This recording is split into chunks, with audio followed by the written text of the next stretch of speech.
14 जनवरी को षठ तिला एकादशी है और षठ तिला में 6 प्रकार से तिल का उपयोग किया जाता है। षठ तिला पापनाशिनी, षठ तिला एकादशी संपूर्ण पापों का नाश करने वाली है। क्या करना चाहिए 6 प्रकार से तिल का उपयोग? ध्यान से सुने। तिलोदवर्ती,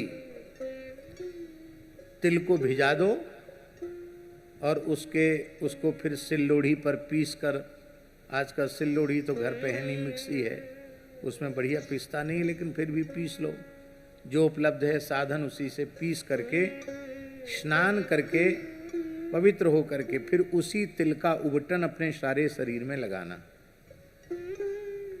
उस उबटन के 3 भाग करना, एक भाग मस्तक से लेके वक्षस्थल तक लगाना, दूसरा भाग हाथ धो करके फिर नाभि से लेके कमर तक लगाना, तीसरा भाग पैरों पर लगाना। तिलोदवर्ती।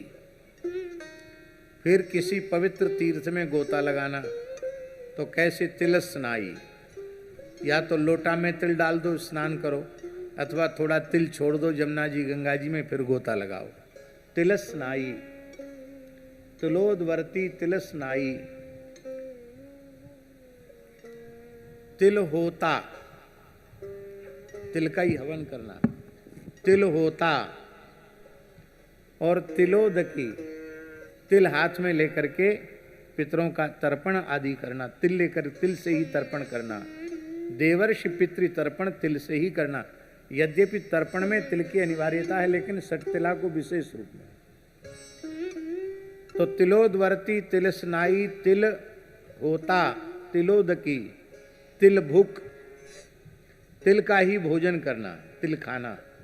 यद्यपि तिल सप्त धान्य में आते हैं, लेकिन चूंकि एकादशी का नाम ही षठ तिला है, इसलिए उस दिन व्रत में तिल ग्राह्य है।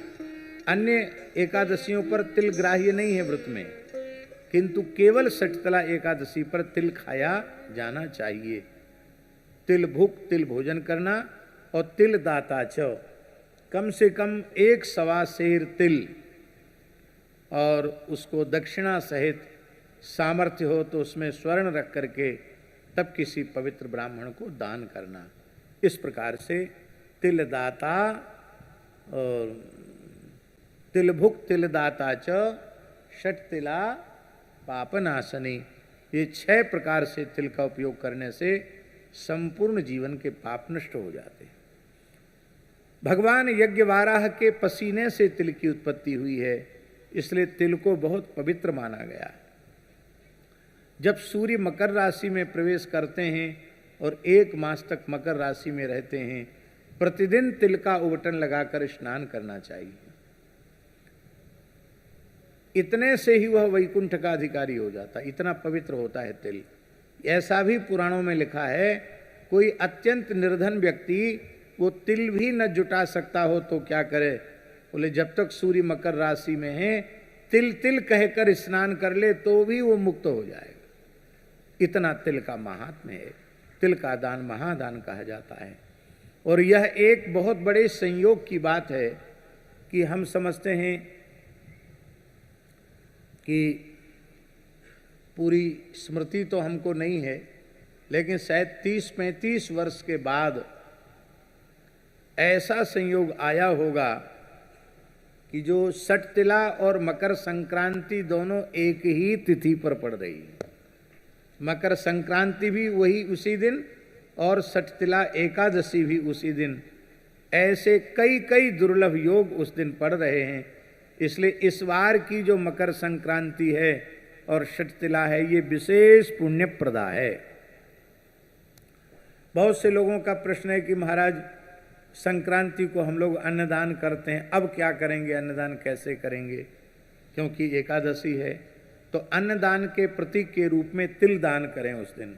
और जो अन्नदान करना है उस अन्न का संकल्प करके रख लें और दूसरे दिन द्वादशी आने पर अन्नदान करें। भोज भंडारा भी कराना हो तो द्वादशी को ही करावें, ऐसा है। ये षठ तिला संपूर्ण पापों का नाश करने वाली है। और संक्रांति तो अक्षय पुण्य को देने वाली होती ही है।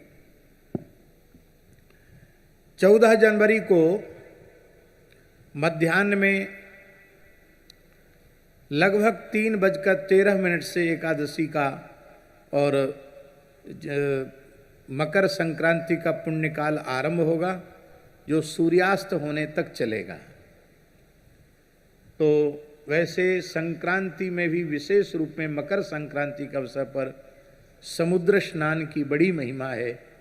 संभव हो तो तापी सिंधु संगम में, और उतना संभव न हो तो केवल समुद्र स्नान करना बहुत ही पुण्यप्रद है, ऐसा समझना चाहिए।